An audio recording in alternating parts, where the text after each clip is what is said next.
C'est fait. En Gambie, le président sortant Adama Barrow remporte les élections présidentielles dans ce pays avec 53% des voix. Derrière lui, l'opposant Ousseynou Darbo recueille 27,7%. On parle de 87% de taux de participation. Bonjour à tous, c'est l'heure de décryptage. Nous recevons Mamadou Diouf. Mamadou, bonjour, vous allez bien? Bonjour Michel.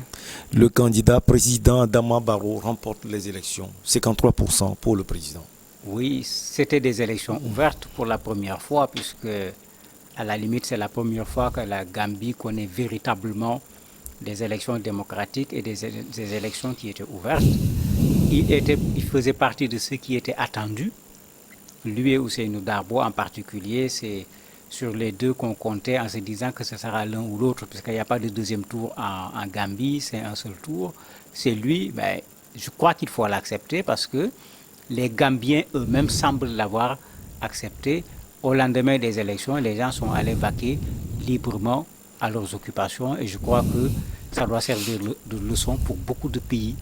Des élections, ça doit être ce qu'il y a de plus ordinaire dans une démocratie, dans une république. Vous avez dit qu'il faut l'accepter, mais aussi nous, Darbo, 27,7% des voix et deux autres concurrents du président Adama Barrow contestent les élections. Oui, ils contestent. C'est leur droit puisqu'ils ont été candidats. Si dans le jeu électoral, si dans le scrutin, si dans le décompte des voix, ils ont vu des choses qui méritent d'être contestées, c'est leur droit le plus absolu de les contester. Ce qui est intéressant, c'est la façon dont ils ont décidé de le faire, puisqu'ils ont dit clairement qu'ils vont utiliser tout ce qui existe aujourd'hui comme arsenal juridique pour aller contester. Ils ont en même temps appelé les gens au calme, ils ont appelé personne à sortir dans la rue pour manifester contre les élections. Mais c'est ça une démocratie. C'est une institution qui organise les élections. Quand on n'est pas d'accord avec des élections, il est prévu qu'on saisisse des institutions dont le rôle et de voir la recevabilité de votre demande, d'étudier même la demande s'il y a lieu et de revoir les résultats des élections si vous avez des arguments qui sont des arguments probants. Ça veut dire qu'on peut organiser des élections tranquillement, contester des élections également tranquillement. Et la Gambie, bien qu'on dise que c'est un petit pays, est en train de donner l'exemple à beaucoup de grands pays, entre guillemets. Alors, est-ce que les institutions gambiennes sont aguerries pour bien statuer? Aguerri, c'est trop tôt pour le dire. Il ne faut pas qu'on oublie que la Gambie sort d'une première alternance avec le président actuel qui a été reconduit. Avant, ce qu'il y avait là-bas, on ne pouvait pas parler d'institution à proprement parler. C'était un président qui était à la limite responsable de tout. Quand Adama Barrow est venu, il ne faut pas oublier que c'était un candidat par défaut. Par défaut, parce que Ousseynou Darbo, qui était son adversaire, c'était lui qui était le candidat de l'opposition. Mais étant emprisonné, il ne pouvait pas être candidat. On a mis Barrow devant et un des objectifs qui avait été donné à ce qu'ils appelaient ce mandat de 3 ans, c'est qu'il y ait des réformes profondes pour que la Gambie s'installe de façon durable dans une république démocratique. Certaines de ces réformes ont été faites, il faut le dire, d'autres ne l'ont pas encore été. Donc aujourd'hui, la Gambie a quand même des institutions sur lesquelles on peut compter. Il y a 5 ans, on l'a vu un peu timide quand il a pris le pouvoir. Il est devenu un politique chevronné à le voir. Il avait les poings levés pour célébrer sa victoire. Et puis, il y a ses partisans qui ont jubilé tout au long de la nuit à Banjul. Il est resté timide. Il a fait un effort, mais il est resté timide, il est resté calme. Et les gens l'oublient. La Gambie est comme le Sénégal, c'est deux pays où on aime la sérénité. Surtout chez un responsable. On n'aime pas quelqu'un qui est un responsable et qui est agité. Et certainement, ça fait partie de ce qui lui a servi au niveau de ces élections. Vous avez un monsieur tranquillement habillé avec son boubou qui parle calmement. Quand il veut faire des attaques, il le fait en y mettant la forme, mais sans insultes, sans des gros mots, ni quoi que ce soit. Et ça, j'allais dire, c'est très sénégambien. Les gens apprécient cette façon de faire. Parler en Sénégambie, on dit que la parole doit porter un habit. Elle ne doit pas être nue. Et il a su le faire, et très certainement, ça fait partie également de ce qui a séduit une partie des Gambiens, cette façon de mener campagne, une campagne où quand même, il n'était pas évident au départ qu'il va gagner, mais il l'a fait tranquillement, sans pour autant vouloir descendre, entre guillemets, ses adversaires pour rester coûte que coûte au pouvoir. À part cela, qu'est-ce qui a séduit les Gambiens, à part le calme olympien, la timidité peut-être, pendant ces 5 ans, qu'est-ce qui a séduit les Gambiens? Il y a plusieurs choses. La première chose, j'allais dire qu'il a la chance d'être venu après Yaya Jammeh.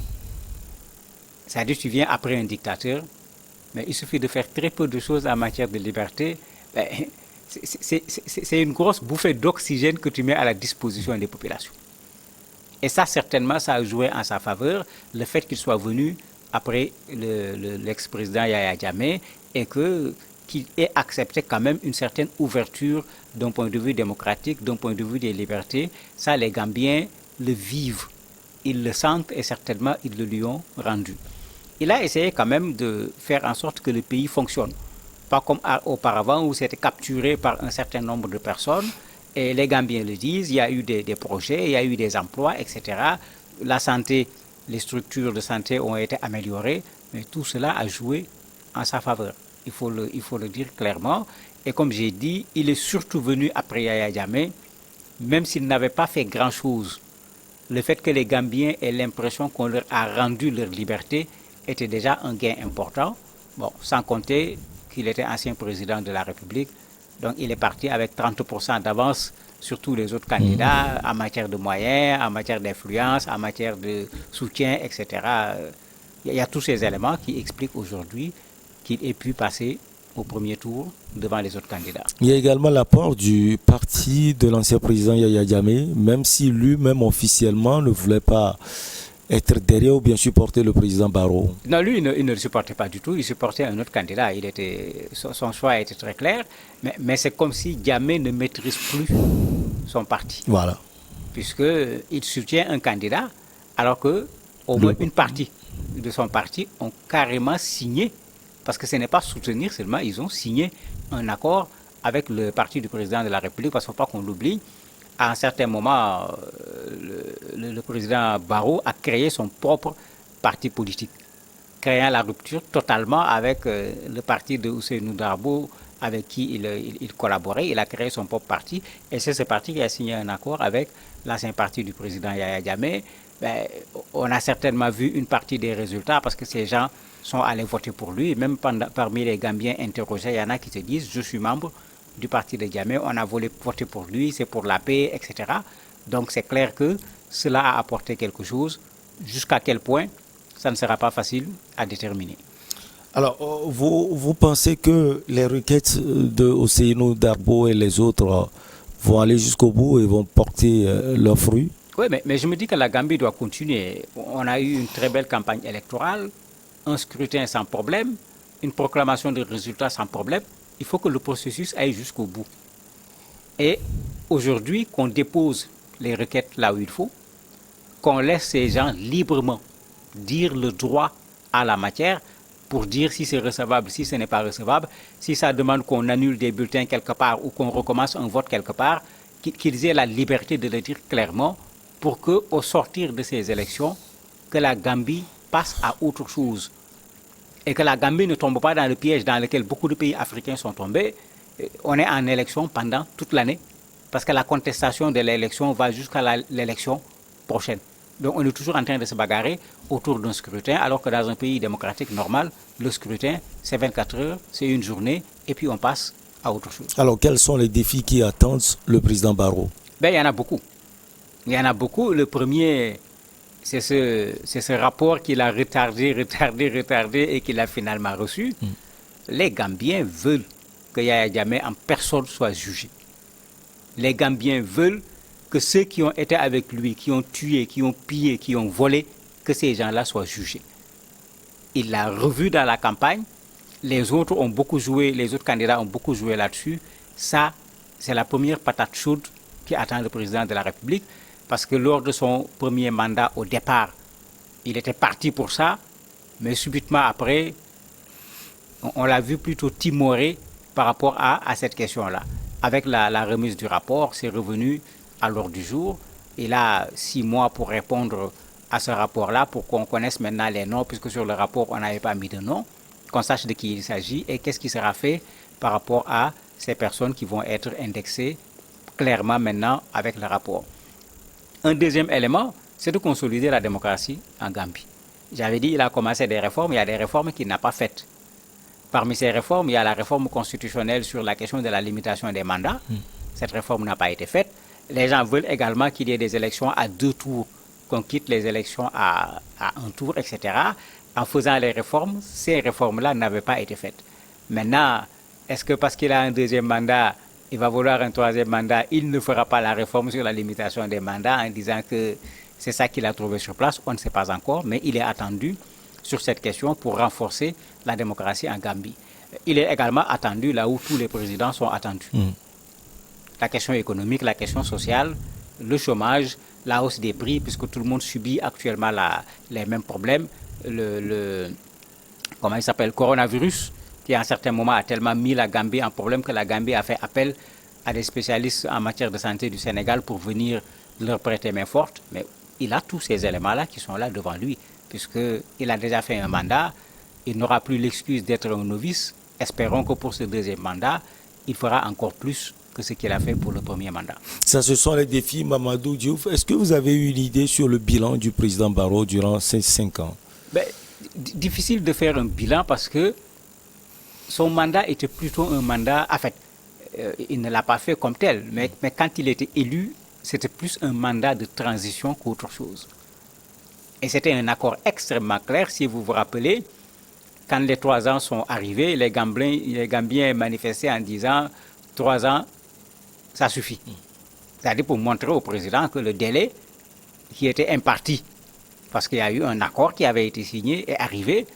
Et malgré ce délai imparti qui est arrivé, il y a des réformes, comme je le disais tout à l'heure, qui n'avaient pas été faites. Donc du côté de l'opposition, c'est de ce côté-là qu'il regarde le président. Il n'a pas respecté sa parole, il n'a pas respecté l'accord qu'il a signé, il n'est pas allé jusqu'au bout des réformes. Pour les autres Gambiens, comme j'ai dit, ils reviennent de loin. Et ça fait que de façon générale, vous ne verrez pas quelqu'un remettre en cause de façon totale son mandat.